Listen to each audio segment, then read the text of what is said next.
Welcome. I am Shona Ganguly. I'm the president of the Los Angeles League of Conservation Voters Board. Thank you for joining our debate for the candidates of LA County Supervisor District 3. LALCV is hosting this event with Stand LA and Occidental Urban and Environmental Policy Institute.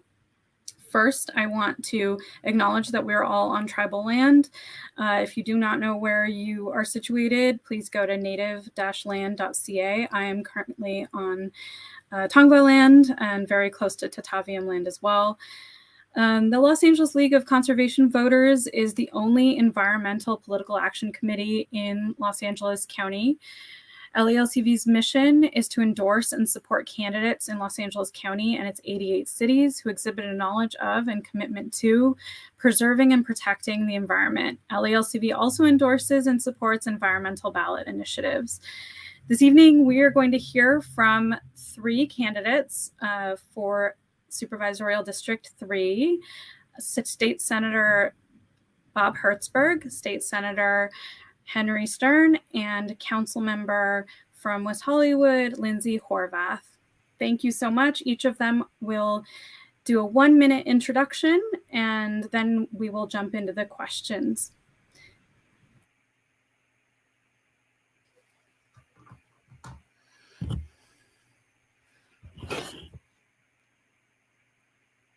Shona, who do you want to kick off? Should we just jump in? Yes, let's have Senator Hertzberg go first, then Senator Stern, and then a Councilmember Horvath. Great. Thanks so much, Shona, and thanks everybody for including us and having this discussion. It's very important.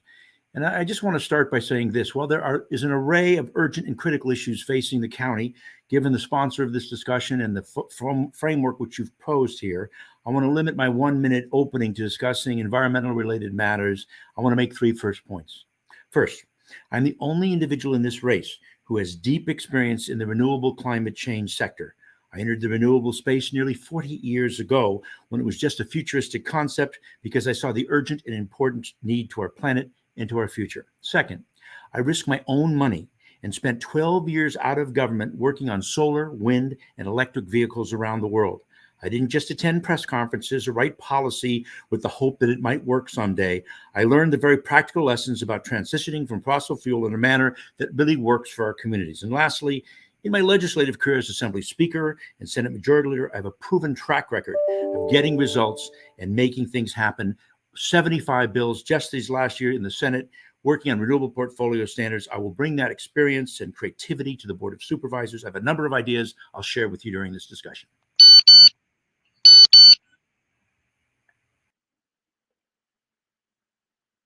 Should I take that as my cue, Shona? I feel like a video game there for a sec. Should I go for it? Yes, go ahead. Okay. I'm Henry Stern. It's good to be here.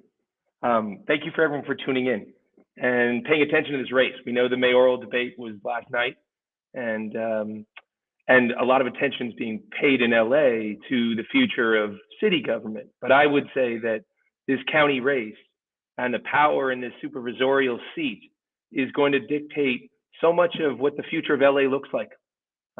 Whether we're an oil and gas city and county like we have been for decades, whether people living near the freeways have a shorter lifespan than people who aren't, whether we keep losing wild spaces and places for young people to wonder and dream and see wildness in their lives, all that is at stake in this race. And it's really going to dictate people's bottom lines. We know that there's going to be more things, people vote on. They're worried about gas prices right now. They're worried about homelessness, but I think this debate and these issues will dictate a lot. So thanks for having me. Thank you, Senator Stern. And now over to Councilmember Horvath. You have a minute. Thank you very much. It's an honor and pleasure to be with all of you, and thank you for the opportunity to have this conversation. I got into the race for LA County Supervisor with a sense of urgency, not just because so many people are trying to keep up with a crush of compounding crises, and they really need help. But also because the solutions, and many of the solutions that I've heard offered, are being pitted as zero-sum games. We need to deliver on homelessness and housing, two major crises that affect every part of this district and every part of our county. Keeping our communities safe and just, and talking about what that actually means at the county level, getting people back to work in good jobs that afford themselves and their families a good quality of life, and of course, the existential crisis of our climate, fighting climate change, creating a clean energy future, committing to sustainability through many different practices, and making sure that we are delivering on the ground for the people who need it most. I'm endorsed by over 100 local elected officials and local leaders who will be my partners in delivering real, lasting solutions to make meaningful change in our communities. I look forward to our conversation today. Thank you very much. Thank you, Councilmember Horvath. So that you've heard from our three candidates, you'll hear a lot more soon. We're going to jump into our questions. One of our partners from Physicians for Social Responsibility Los Angeles and the Stand LA Coalition, Maro Kakusian, is going to ask our first question. Thank you. Climate change is a rapidly worsening emergency that disproportionately affects communities of color and low-wealth communities across the county that bear the brunt of air pollution, fossil fuel infrastructure, extreme heat, and other harms. Recently, both the county and LA City have taken steps to address greenhouse gas emissions in buildings coming from homes, offices, and schools. What will you do to ensure that any decarbonization policies introduced at the county integrate the principles of housing and energy justice that will ensure that the benefits of building decarbonization goes to communities of color and low-income residents living on the front lines of the climate and housing crisis? So thank you so much, Maro. And the first to answer will be Councilmember Horvath.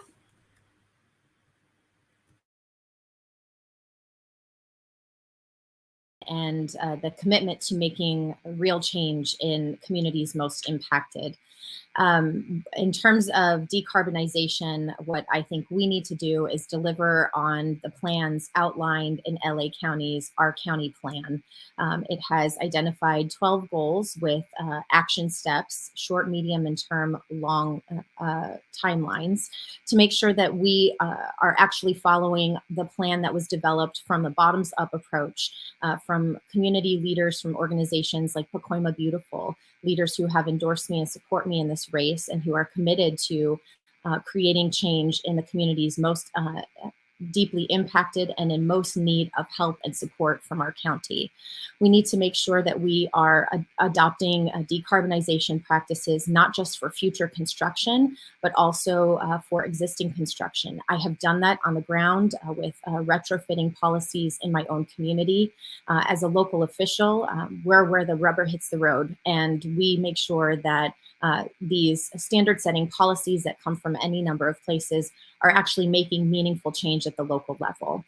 That's what I have done to make sure that our local residents are seeing that change in my community. I will work with community leaders in every neighborhood throughout this district and through the partnerships that I have built in my diverse coalition, and hear from them what is most urgently needed in their communities and allow them to lead and lead through servant leadership. Thank you so much. So next we'll hear from Senator Stern.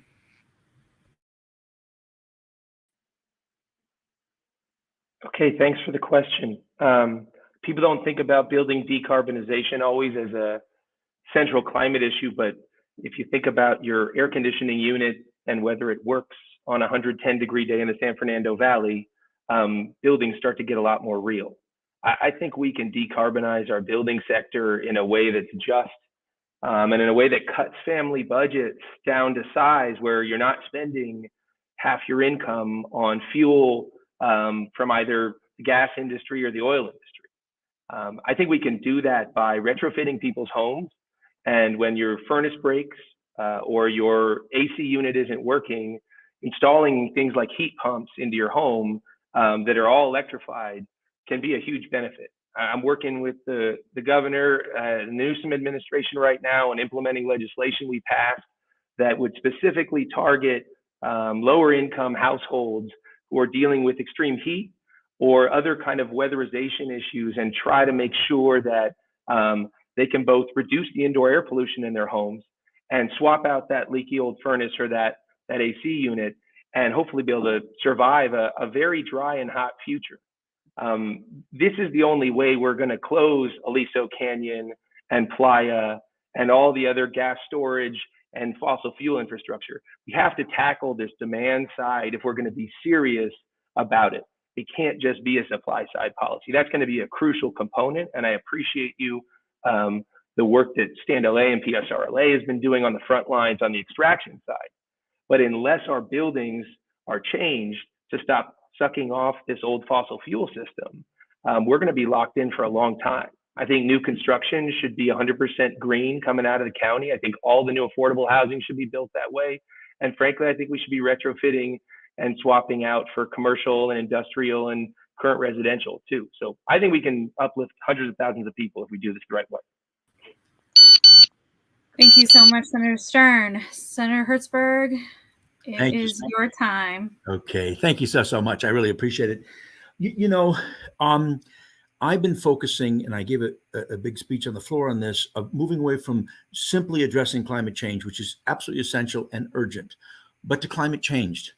And I think that we have an unbelievable impact representing the San Fernando Valley. I see it in Pacoima. I see it all over the place, where this extreme heat is impacting people's lives at a level that is just inhumane. Cindy Montañez, the head of Tree People, told me a story of having a conversation with a young boy who brings a backpack to school. So he sits on the backpack because the asphalt's 131 degrees. We got to plant trees. We got to use the surplus that we have now to be able to help these communities now through grant programs.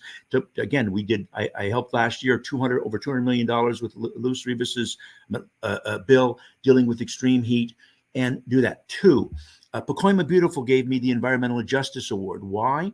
Because I worked for over a year and got them $23 million in this transformative communities to be able to deal with these various issues. We have in California what's called the Enviro Screen. We have a set of factors that determine what the air pollution quality is, the heat quality, all of the other factors that adversely affect communities. Use that Enviro Screen to give grants to communities. Then focus also, we've talked a lot, but I would put much more resources into the harbor. 1/3 of the particulate matter in the air today comes from those ships. I know there's some discussion from some various groups about getting electrifying those ships offshores. Do it immediately. Same thing with respect to what's happening along the freeways, the asthma, all the impacts on people's lives. When you talk about making standards that are 2045, 2020, these kids' lungs are going to be impacted. All of these things. So I have a sense of dual urgency. And I think that the impact on communities that we see using the Enviro Screen, allocating billions of dollars to help communities and help people now.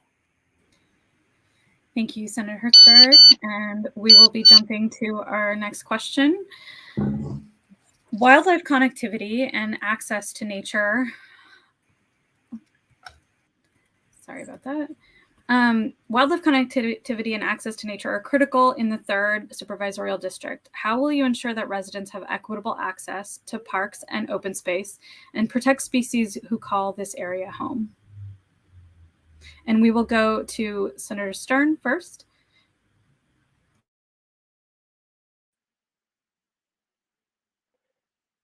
Everybody in LA has a right to nature, has a right to wild places, has a right to see a blue heron fly over their head, or see what a red-tailed hawk looks like, or even have just a sense that there's still apex predators in our backyard, that we're a wild enough mountain range through not just the Santa Monicas, but Santa Susana and beyond, that those lions don't die on our watch. But it's not just about protecting species for the sake of those protections, or the oak woodlands for their own sake, although they do have that ecosystem value. It's really about us.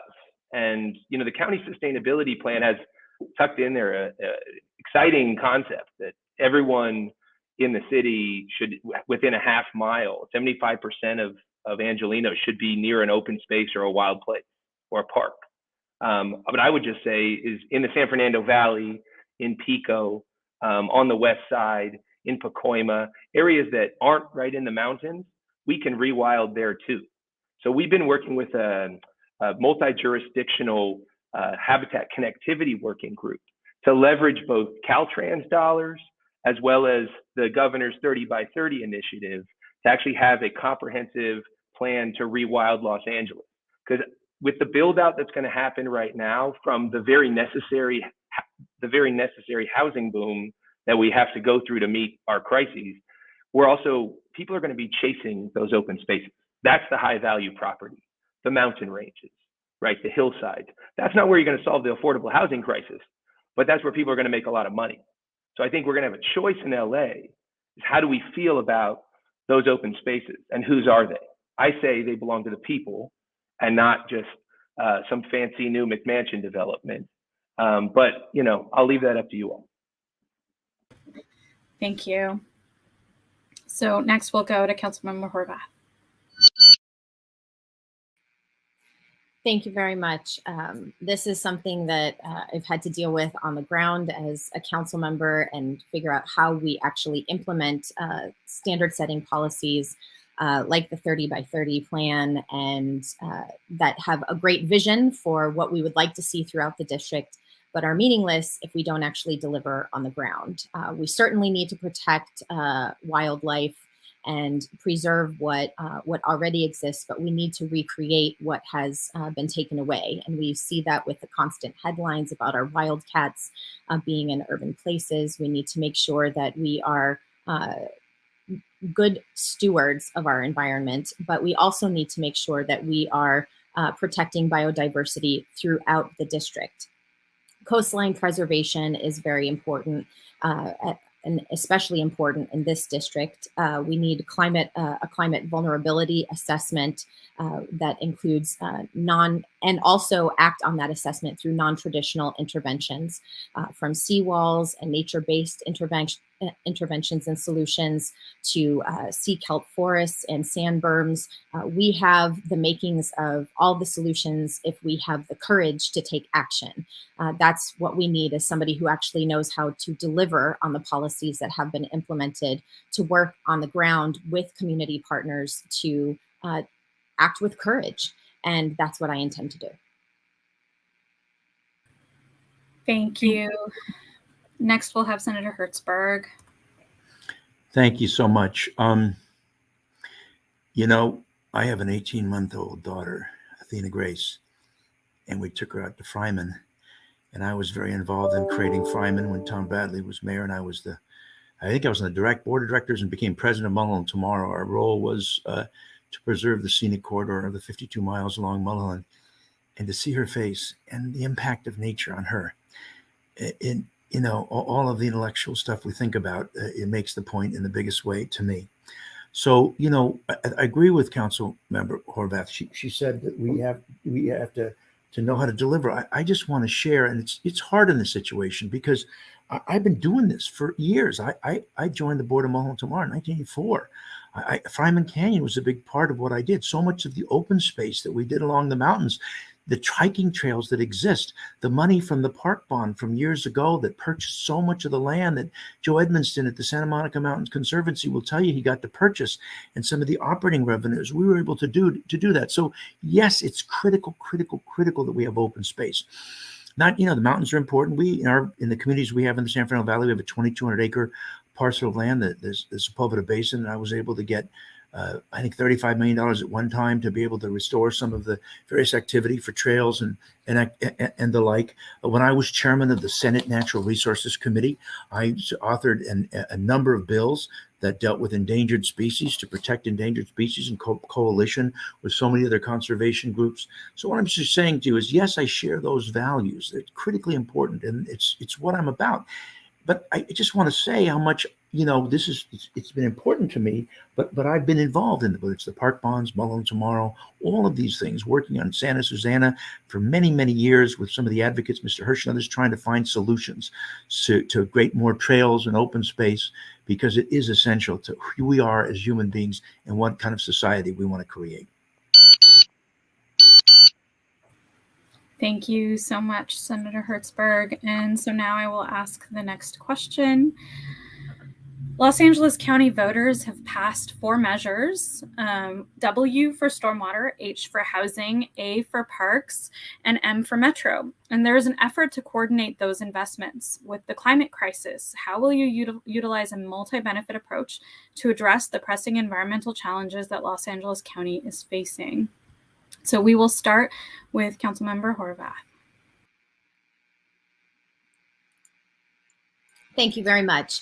Well, Measure W created 9 watershed groups that are working on the ground to develop projects that are responsive to needs in each community. The accountability and transparency of this measure is apparent through its online documentation of its progress. And while I would like to see the funding for Measure W on education be invested and actually take root in our communities, I think we've made good progress through Measure W. I was proud to support it. Disappointed to hear that not everyone here today has supported it, especially because it only applies to Santa Monica. We have to think about the needs of all of the district and bring people together and how we provide solutions. Housing, I'm supported by housing advocates, and Measure H needs to deliver many more housing solutions. I have worked in my own community delivering wraparound services and inclusionary housing, permanent supportive housing, and making sure that people who are on our streets are actually provided not only the housing, but the care that they need to find sustainable solutions. A gentleman who slept on the steps of my campaign office in 2011, I partnered with him to get him into housing in my own community. Jeffrey now lives there with his dog. He wasn't able to find housing because he had a dog, but I was able to connect him with services because I know firsthand how not only to create housing options, but get people into the housing that will sustain them and the services that will keep them supported and cared for. In terms of Measure M, we need to make sure that we are expanding our regional transportation infrastructure, not just so people can move around the district and throughout the county, but also because of its meaningful impact on the environment. We have to make sure that people can get the places they need to go, resources, the critical services, healthcare, and of course their jobs every day. Thank you. We will now go to Senator Hertzberg. Get ready. Okay. Hi, everybody. Thanks so much. Yeah, I didn't like Measure W for one reason, and it had nothing to do with Santa Monica. I have been working for a long time on water. I wrote my dissertation in college in the 70s on water. I've been involved in the quantification settlement, a big fancy term, but it dealt with the seven states with the Colorado River and the drought, and been involved with the lining of the All-American Canal. And water is like at the core of what I want to do. And I'm really upset that we take, just in the city of Los Angeles, 3 million gallons of water a day. We clean it up to federal standards, and then we put it in the ocean. Why can't we, to take a more sustainable climate change, environmentally sensitive approach, and take that water and recharge the groundwater so that we can stick a straw in the ground like we used to do and have wells and not have to steal water from the Colorado River, which is drying up, or the Central Valley, or Northern California?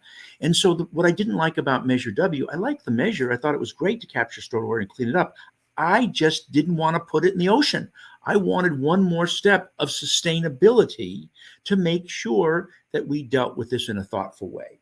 With respect to Measure H, accountability. And the only way you're going to have accountability if the politicians take responsibility. I'm sorry, all this money, all this stuff, you got to have the board, you got to have, like the MTA, a similar thing where there's accountability. Right now it's finger pointing. People want czars, people want this, and it just doesn't work. You've got to take accountability.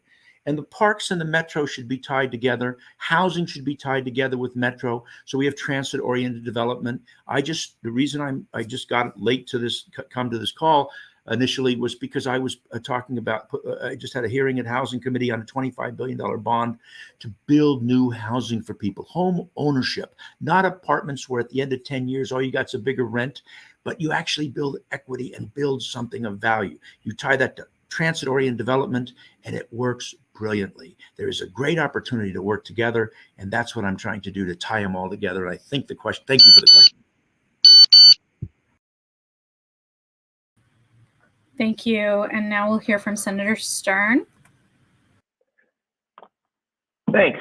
So the question's about WHAM, and that's an acronym of acronyms. So most voters, after they end up voting on these measures, don't necessarily know what happens next. And I think people start to lose trust sometimes in government when they say, I was so excited about Measure W, and I want to fix the drought, and I want to have water security in LA, but what's happening? I think the idea of integration is really smart. I frankly think we're going to need one more capstone measure in the future. So WHAM-C, if you will. We still are very vulnerable when it comes to resilience. We're actually the riskiest county in the country, according to FEMA. And that's because on wildfire and flood and extreme heat, that's sort of the weakest leg of the stool right now. But let me just give you an example of how I see WHAM, at least under its current framework, working together. So take a place like Canoga Park, right? You're at the headwaters of the LA River, right behind the high school. Right there is the Orange Line, the very beginning of the metro system in Los Angeles, the furthest western stretch. We also have huge opportunities with bridge housing and affordable housing going in right to that community. Very working class, predominantly people of color, and a hot spot for pollution and heat. So when we are looking at upgrades to that Orange Line station, we should also be looking at affordable housing opportunities at that same site, but not doing that just in hardscapes. And that's where W and A come in. Because as I said before, if everyone in Los Angeles is within a half mile or less of open space or park space, and you're, by the way, breaking up some of that concrete to get rid of the stormwater runoff and actually rewild and green Pico or the Valley or out to Pacoima, Northeast Valley, those opportunities are there. But someone's got to actually wonk out on the details and get Department of Public Works, talking to sanitation, talking to transportation. I love this stuff. It's my life. It's my passion. So hopefully we get it done. Thank you. And so now we'll move to the next question. How do you plan to address housing pressures, wildfire risk, the dire need for low-income and affordable housing, and community displacement? So we will go to Senator Hertzberg first. Okay, thank you. Yeah, it's kind of an interesting question, but first of all, on housing, what our model is now, just housing in terms of transitional housing for people that find themselves homeless. There's housing for people that are being kicked out because their contracts are under the various programs are extended. There's people that don't have enough money because the cost of living is too high. And most of the housing discussion in the frustration that people have of it's $500,000, $800,000 a door are rental units. And again, I'm trying to figure out a way, and I've been working for a year and a half with the former director of finance and all the head of the a whole host of other folks and lawyers and other people for over a year and a half. My view is home is where the wealth is. And I look at housing policy as a way to deal with the rich-poor divide. If we can create housing and this $25 billion bond, which is paid for by investors, not taxpayers, can get people into home ownership. I don't care if it's a condo. I don't care if it's, adaptive reuse, which means you're taking in an old office building and turning it in, but new units for people, gigantically important. And we figured out the economics to make it work. And again, it's going this integration idea of not just saying, well, I'm going to build housing and have this problem over here, but I'm going to actually deal with these larger systemic issues in society that we have to deal with. And it deals with the disparity and the like. I'm focused on the housing piece. I don't remember the other part of your question. I apologize. But certainly, this with respect to the lower income folks, we have to have a government subsidy program. That's the only way to make it a pencil. But the issue is production. One of the reasons that we have all the challenges that we have, we just don't have enough supply, and we've got to make more and more housing units available, the numbers are dismal in terms of how many affordable housing units that we put in together in LA County. Thank you. And next we will go to Senator Stern. Thanks. I know your question was also about wildfire and sort of the pressures between our need for housing and then the other issue I just mentioned, which is the extreme climate risks in LA. I think we can do this. I think we can both reduce greenhouse gas emissions, make people's lives more affordable, produce super commutes, and oh, by the way, not build into open spaces, habitat, and what's worse, places that your house is probably going to burn down. We've been in this very perverse cycle where we keep building deeper and deeper into the wildfire zones because those are the ridge lines. Those are the high value properties if you want to build a McMansion or a superplex or whatever is going on at the top of Franklin Canyon with Mr. Hadid right now. That's not going to solve the affordable housing crisis. We can build in. We need to incentivize infill production near transit and near high opportunity transit zones in high opportunity areas as well. But that's really where I think the future of housing is going to be in LA, is being very intentional about affordability and not just saying like all houses are equal. Because the fact is, if you're building a $100 million mansion because you opened up access or you did a new sprawling suburban development that takes 2.5 hours to get your job, and you trick people basically into saying this is going to be so cheap for you. Oh, except for gas prices and the fact that you're going to spend most of your life on the road. That's not the future of Los Angeles. That energy trap is killing our middle class, and it's breaking low-income families and pushing them into poverty. People are spending more of their income on their commute, on driving, and their bills on energy than on food and healthcare combined. Those who are making less than $80,000 a year. Right? That's the dynamic right now. So this is an equity problem, but it's also just stupid to build deeper into places that you know it's going to burn down again. So we got to wake up.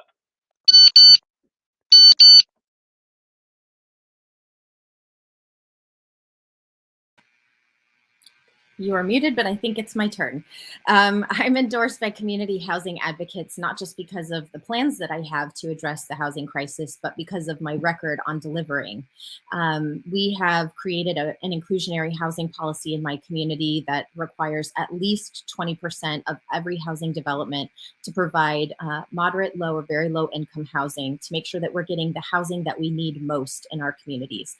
We need this kind of policy in LA County. We need it in every community in LA County, and we need to lead by example in delivering policies that create the housing that we need the most. We need to focus densification in our urban cores and not in the places where it is dangerous to our natural environment and to the people who would be living there. We don't want people living in high-risk fire areas. We want to make sure that people are actually living in community and close to their jobs, close to the services that they need, connected by hopefully electric, but connected by transportation that gets them to where they need to go each and every day. It's why I advocated for the Crenshaw Northern Extension, which will have the highest ridership of any line in the country once it's built, and connects communities previously intentionally divided by redlining and discriminatory policies. We need to make sure, and through that process, I also participated in over 300 community meetings throughout the region that would be served by this alignment to hear firsthand people's concerns and fears about displacement and gentrification. And we created policy solutions like ones I have in my own community with first right of return and policies that can be created through an EIFD, which not only delivers funding, but also policies to protect communities who are supposed to be served by these improvements. We need to make sure that we're also building sustainably, moving away from mass timber and concrete and moving to concrete. We need to also implement energy efficiency upgrades to our existing housing and make sure that the housing people can afford is sustainable going forward. Thank you so much. So thank you for your answers. We have 3 more questions left in our forum. So this one is, how will you advance transportation projects to help reduce greenhouse gas emissions and improve air quality in the district and the county? And so we will start with Senator Stern.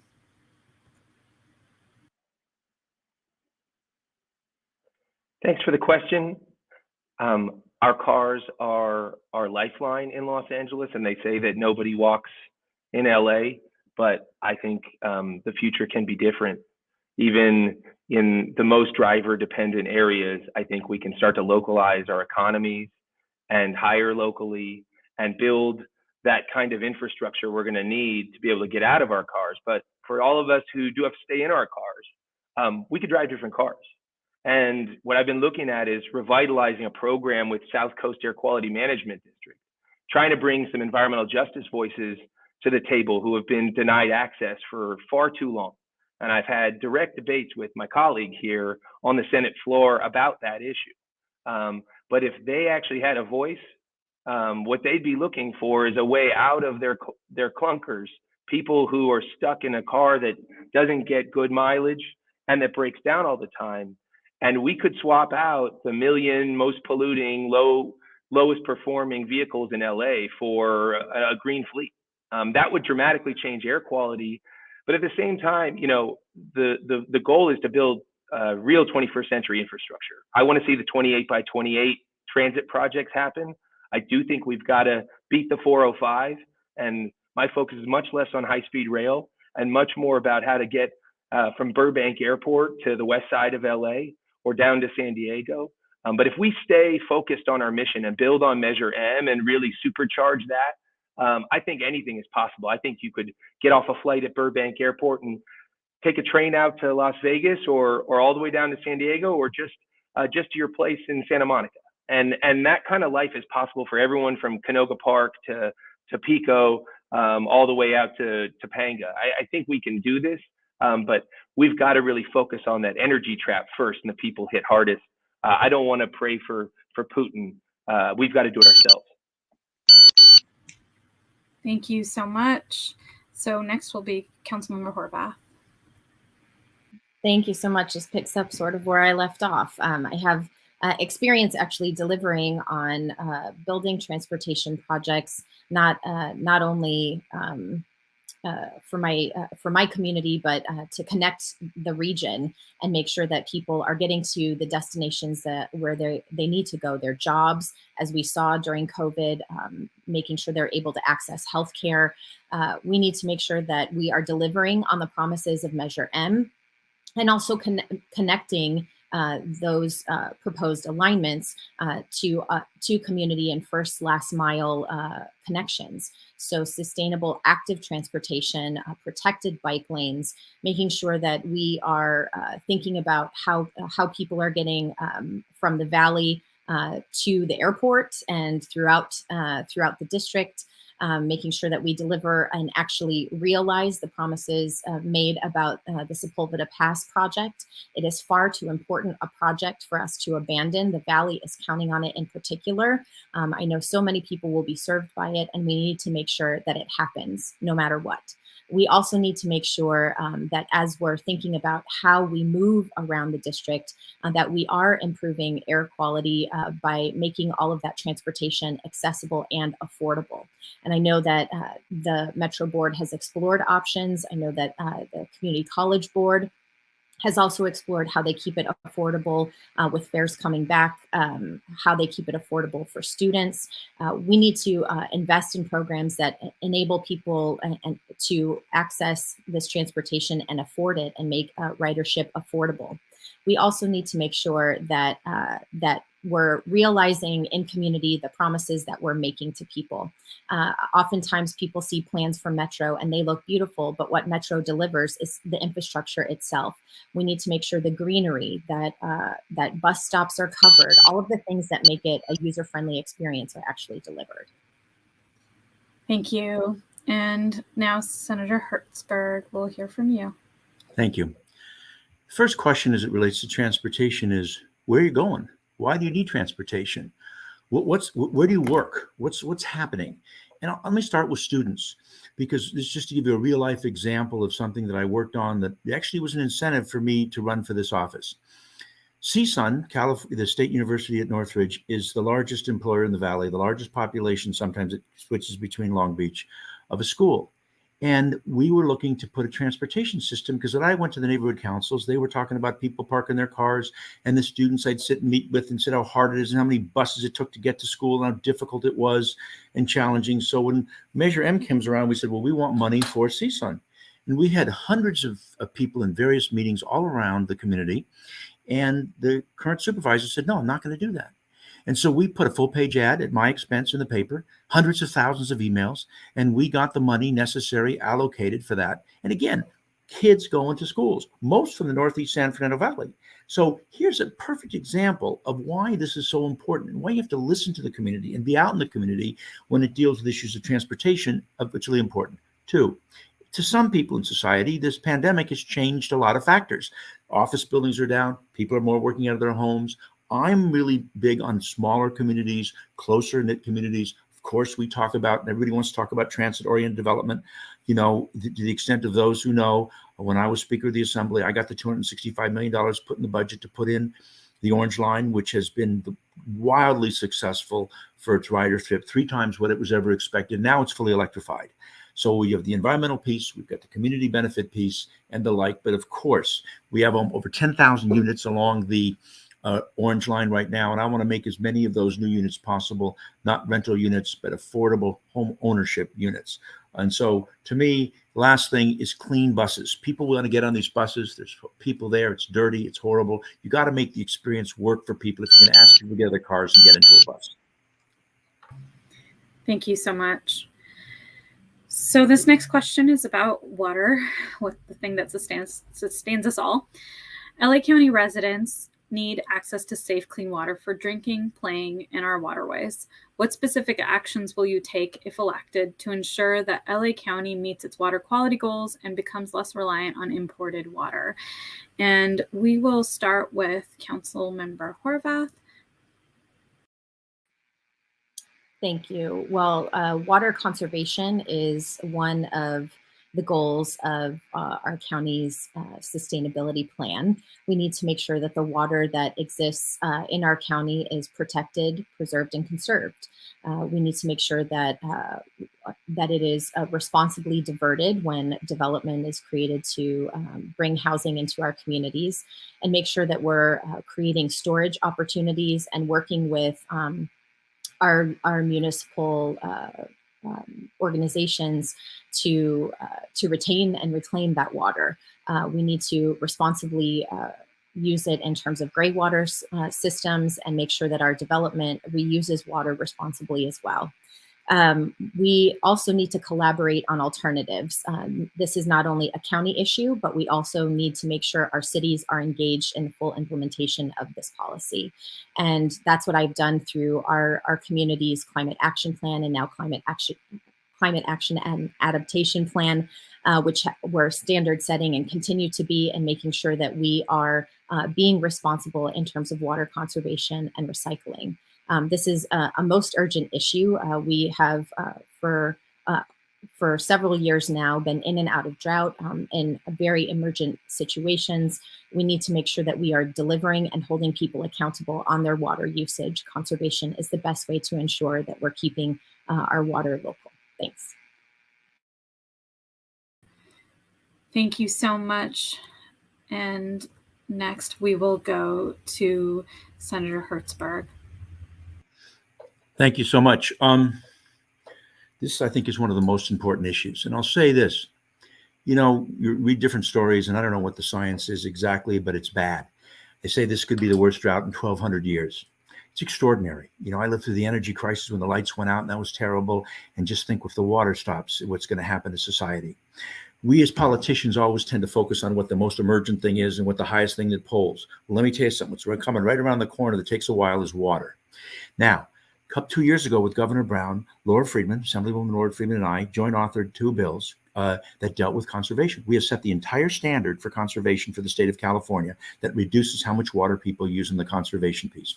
Second, I've introduced a bill this year that a couple of weeks ago and I'm very deeply involved, and I think maybe you might be supportive of it, some of the groups that are hearing here, that deals with indoor conservation, significantly stricter standards that we can meet and goals that we can meet. So we're fundamentally changing the laws on conservation across the state. Second, as I said, the issue about recycling, it's so important. When you look at what happens, we have a 252 mile, what's his face, deal running from Colorado River, 242 miles coming for the city of Los Angeles, the state water project.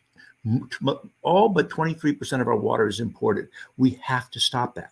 We have to start using less and relying on our own water. Putting water in the ocean after we clean up the stormwater, putting water in the ocean that comes out of Hyperion and the other facilities. Now, we do have a facility in Whittier and Carson that we're looking at with the LA County sanitation districts and a few others, but they're very small. One of my big ideas that I want to do, if I'm successful in winning, is build I don't know how many billions, but it's going to be a lot of money to capture all the water, whether it comes stormwater or water that comes out of the system, and recharge the groundwater and create a sustainable system that's built upon conservation. Really important, critical for us, and we have to start working on it now. Thank you. So next, Senators. Thanks for the question. I don't think there are droughts anymore in Los Angeles or in the West. I think it's just it's a great drying that will never end. We have to stop hitting snooze every time we're in and out of drought cycles. And the kind of infrastructure, the kind of conservation practices, and by the way, the kind of nature-based infrastructure I think that we need to embrace is really going to make this town somehow survivable, but also a nicer place to live. So if you think about the LA River as a resource, and you think about Lake Balboa or the Sepulveda Basin, that used to actually be the basin of a real river. The headwaters at Owens Mouth were the mouth of an actual river. We had groundwater aquifers that served us, and that really were the reason LA even became a thought at all in the first place, because of all that water. Now, we polluted it all, so we can't use it. So the best thing I think we can be doing is cleaning up our groundwater and creating a new bank, essentially, under LA that we can draw on for years to come. And then committing ourselves to a new way of thinking about water, that every ounce that you drink from that tap doesn't necessarily have to be pulled out of the Eastern Sierras, which is becoming a more of a faith-based initiative every day that you hope it's going to snow. We can recycle our water and we can use it for all kinds of applications in LA. A glass of water drink in New Orleans has been recycled 17 times before it actually reaches somebody's lips off the Mississippi River, right? We can be more sustainable in LA. I think the mayor's made great strides in this regard. I'd like to double down on his recycling conservation planning to go beyond the 35% target. I think we can get to half of all our water being reused.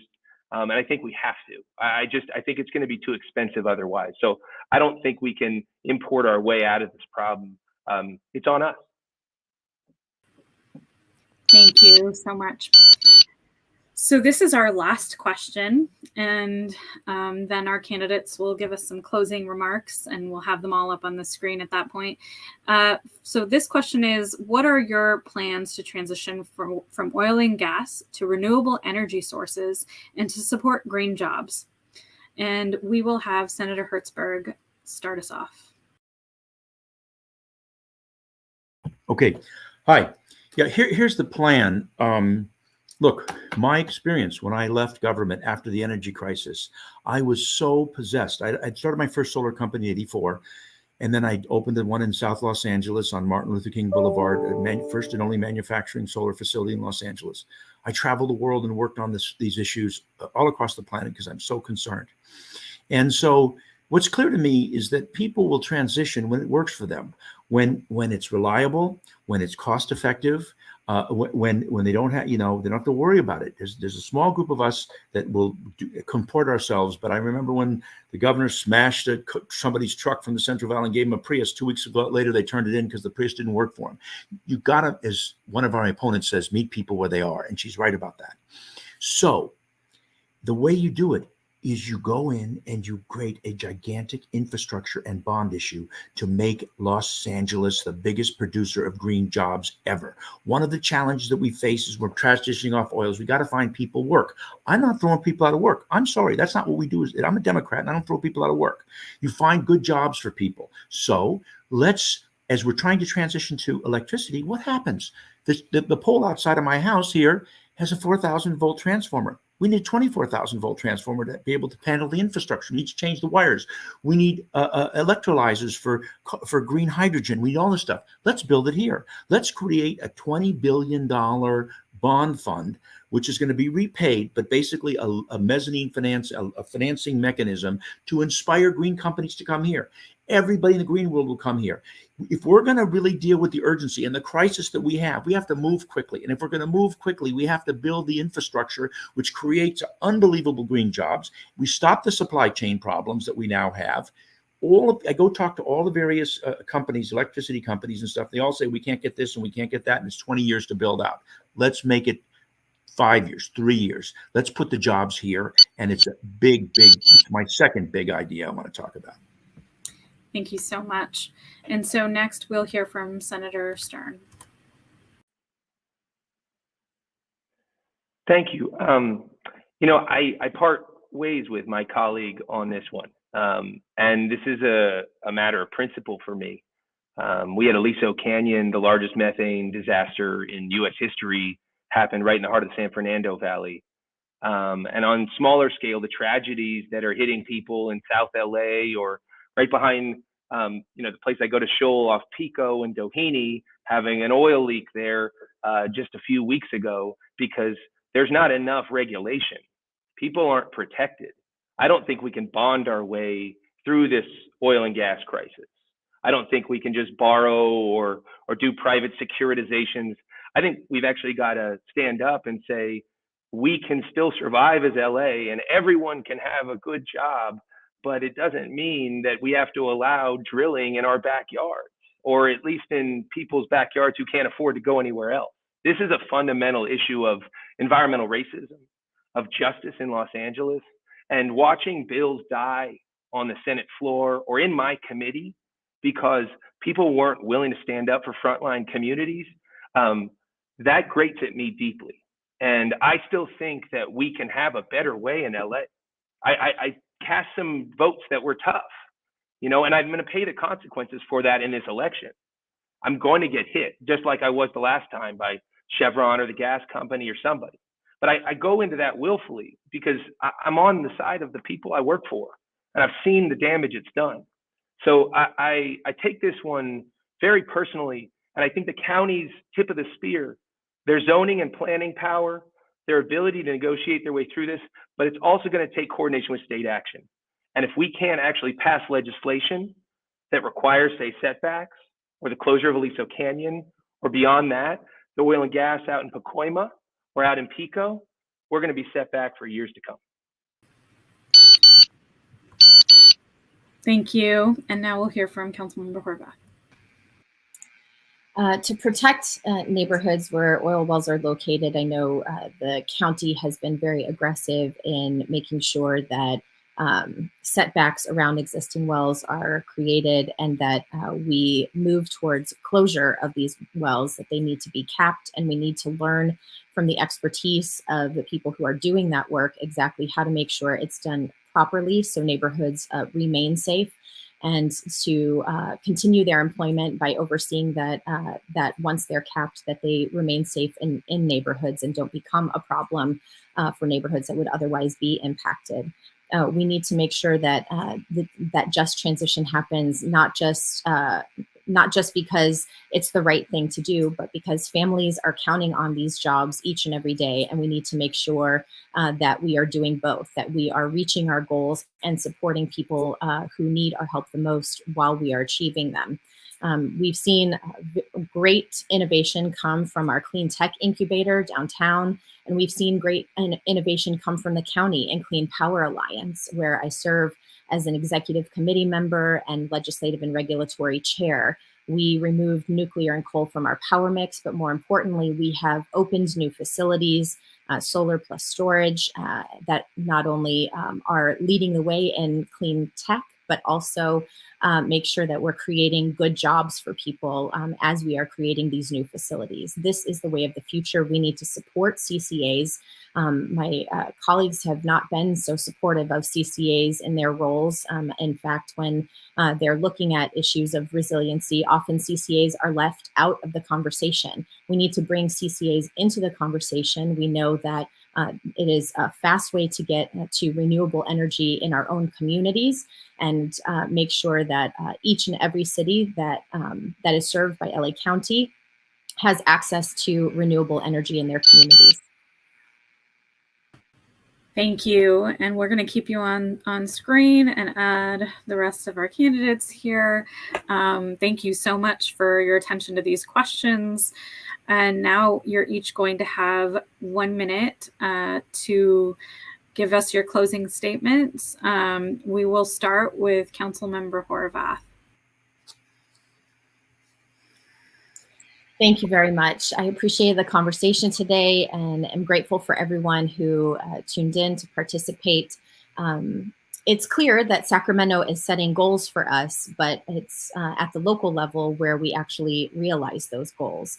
And there's a big difference between setting them and making them happen. It's not.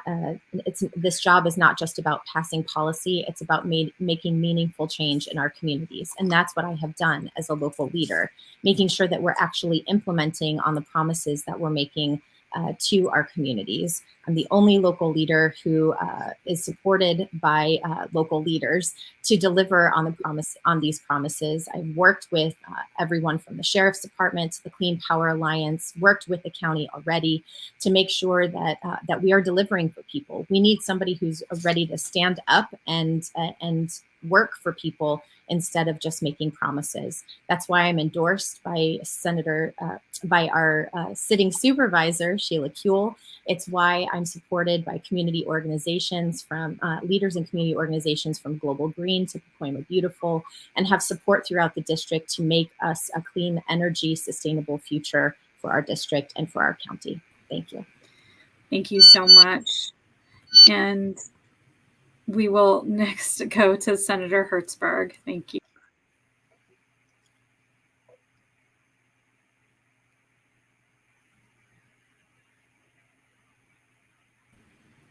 Go ahead, Senator Hertzberg. I think you should be able to. Okay, I don't see you. I see Lindsey popping up. You have, am I up? I don't see it. There it is. Okay, thank you so much.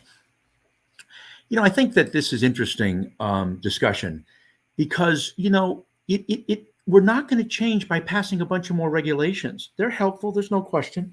It's not going to happen.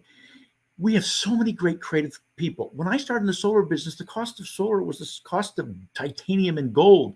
But because we had creative and imaginative people, because we scaled up, because we figured it out, it's now less expensive than almost any other energy source. That then becomes 10 gigawatts of rooftop solar. That's a huge proportion of how much solar we have in California. In every one of these respects, we've got, you know, we're making our solar cells now basically in China. We have to come up with a plan that really helps workers. Do you know that if you make $24 an hour, which is the average earning, you need to make $39 an hour to rent a 2-bedroom apartment, let alone own anything? We can go out and create every rule under the sun and have every kind of regulation under the sun. And they're important. I don't disagree. We did the renewable portfolio standards, a lot of other stuff in the environment. But we have to build the infrastructure to make green jobs and change things in a significant way. Thank you. Thank you, Senator Hertzberg. And Senator Stern, you're going to close us off. Thanks for the debate. Thanks for focusing LA on the things that matter, on environmental justice, on climate justice, and on this Board of Supervisors race. The stakes are very high. You know, I happen to have also spent my whole career working in environmental law. I actually founded a clean tech incubator. I didn't have my own money at the time to sink that in. I was young and straight out of law school, so I didn't have my own wealth to throw at the investment. But that incubator has yielded 30 spin-off companies, We shut down a refinery that was polluting in Paramount and switched it into the largest renewable fuel refinery in the country. It's now feeding the Navy and UPS and United. I've done real work in my career, but I also think I haven't been in politics so long that I've learned the wrong lessons. And I think that this system can eat you up and make you think that things aren't possible that really are. That says that you've just got to be beholden to the existing power structures. I think we as people in Los Angeles realize that we have power, and I hope we can show it. Thank you so much. So I want to thank our candidates, Councilmember Horvath, Senator Hertzberg, and Senator Stern. Thank you for being environmental leaders.